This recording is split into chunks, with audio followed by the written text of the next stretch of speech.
बड़ी बिल्ली और बड़ा कुत्ता। एक खूबसूरत रंगीन शहर में मीलो नाम की एक बहुत बड़ी जिस्म वाली बिल्ली रहती थी। मीलो बहुत नर्म दिल और शरारती थी।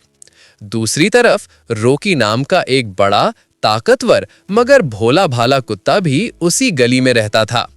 दोनों रोज एक दूसरे को दूर से देखते मगर कभी बात नहीं की थी।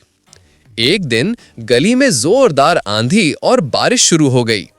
एक छोटा सा बच्चा नाले के पास फंस गया। सब जानवर डर गए, लेकिन मीलो और रोकी ने हिम्मत की। पहले मीलो ने अपनी मोटी दम से बच्चे को पकड़ने की कोशिश की, मगर पानी बहुत तेज था। फिर रोकी ने जोर लगाकर एक लकड़ी नाले में फेंकी। मीलो लकड़ी पर चढ़ गई और बच्चे तक पहुंच गई। दोनों ने मिलकर बच्चे को महफूज निकाल लिया। बारिश रुकने के बाद सब ने तालियां बजाईं। उस दिन के बाद मीलो और रोकी ने बहुत अच्छे दोस्त बन गए।